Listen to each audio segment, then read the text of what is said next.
Hey everybody, it's Gene Marks and welcome to this week's episode of the Paychex Thrive Podcast Week in Review. Thank you so much for joining. And by the way, before I get started, if you need any help or advice or tips in running your business, if you'd like to see links to our older episodes, please sign up for our Paychex Thrive newsletter. Just join us at paychex.com/thrive and you can sign up there. Now, for those of you that join me on a weekly basis, you know that I take a few headlines from the news that impacts your business and mine, and we talk a little bit about it, okay? So the first bit of news that comes is from the Department of Labor. The Department of Labor has followed President Biden's guidelines and has issued principles for developers and employees for worker well-being with artificial intelligence.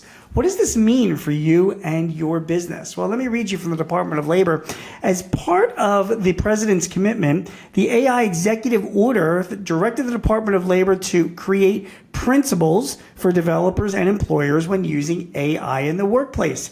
These principles will create a roadmap for developers and employers on how to harness AI technologies for their businesses while ensuring that workers benefit from new opportunities created by AI and are protected from some of the potential harms.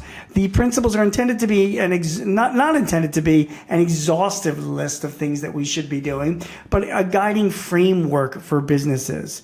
These principles that the administration is now telling businesses to do or advising them strongly by executive order is to have a document really about AI in your business.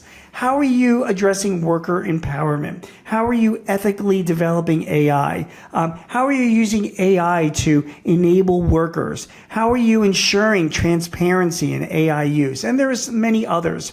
If you go to dol.gov/general/AI.principles, you'll see that it is all laid out there for you as to what the AI principles are from the Department of Labor. And here's my thoughts, just so you know.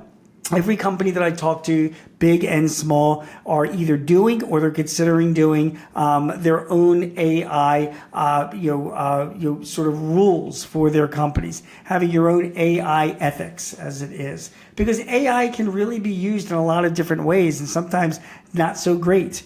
You need to create an AI policy for your business this year. We all do. Because our employees are using it when they may not be using it in the right way or ethically. It might get us into trouble, not just with our customers and community, but also with the government now. I would follow the president's AI principles that they've laid out in the Department of Labor. And I would also maybe use AI like ChatGPT or Google Gemini to help create an AI policy that incorporates these principles and other things that we should be taking into consideration when using AI in our business. Artificial intelligence can be a great thing for our companies, but it also comes with great risks. And most of my clients are putting something down in writing policies to protect themselves and their employees against those potential risks. The second news that comes out this week also has to do with AI, and it relates to Google. This report comes from the New York Times, but trust me when I tell you, it's all over the place. Google is officially rolling back some of its AI search features after a bunch of flubs and flaws. Before, when Google made this announcement a couple weeks ago at their developer conference, you could go and do searches and ask questions right in the search pane, and it would give you an AI overview at the top of the screen, followed by links down the page. Well, Google is rolling this back a little bit. Apparently, there were certain flaws and flubs in their AI overview. For example, they recommended glue as part of a pizza recipe. And another AI overview suggested that people ingest rocks for nutrients. And let me tell you something. That's just scratching the surface of some of the things that this AI overview did. So Google itself is rolling it back. From the New York Times article, Liz Reed, who was recently promoted to Google's head of search, said in a blog post that the company has pared back AI overviews in certain ways, launching additional triggering refinements to offer more careful responses about health, disabling misleading advice, and limiting the inclusion of satire in user responses from forums like Reddit. She says, we'll keep improving when and how we show AI overviews and strengthening our protections.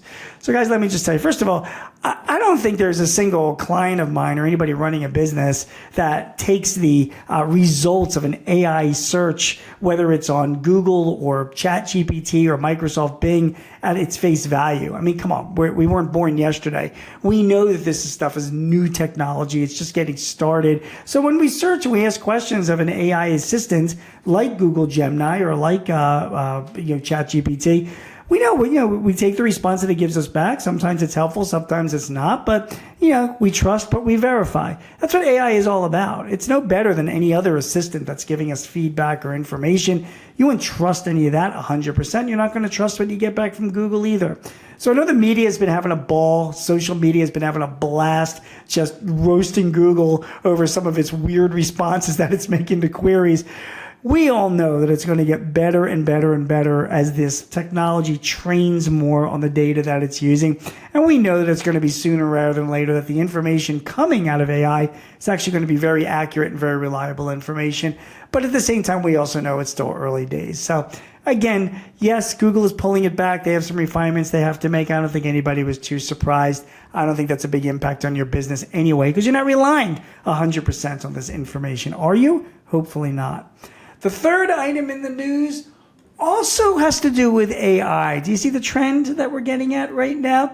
It's just a little item that was published on the UK site of Yahoo Finance. And I just thought it was interesting because it was part of a transcript from an interview with Harley Finkelstein, who is the president of Shopify. Now, many of you are probably have heard of Shopify. If you're in the e-commerce world, you might be using Shopify. They say they transacted over $1 trillion in volume since 2006. So it's one of the leading e-commerce platforms. And Ms. Finkelstein says that AI is absolutely the future for e-commerce, right? She says while it may seem impossible for small businesses to compete with well-established big brands, she's confident that AI could very well level the playing field. Using generative AI, she says, Shopify's features and other e-commerce features are going to be allowing just a handful of staff to be posting products, adjusting products, updating products, helping them write description, produce images a lot faster, way beyond what they're doing right now, which basically can take just the smallest of e-commerce businesses and really put them on a level of an Amazon or a larger e-commerce company, because we'll be doing so much more with just a limited amount of staff, which means that small businesses can really compete on a larger scale. So if I was in the e-commerce world, whether you're using Shopify or any of their competitors, I would very much be leaning into every AI tool that comes out. Of course, you're going to test it and you're going to try it out and you're going to make sure it works. But the more that you use these AI tools, the better your business will be and the more work you're going to be getting done with the same number of people in your office, which means more revenues and more profits. So lean into AI. Shopify's president says it's absolutely the future for e-commerce, and I couldn't agree with her more.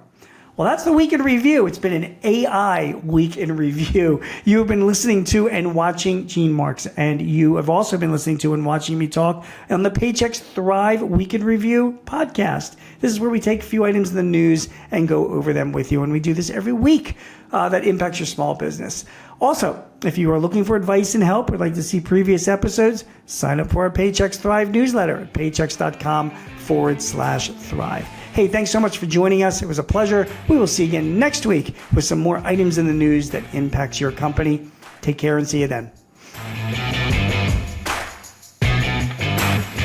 This podcast is property of Paychex Incorporated 2024. All rights reserved.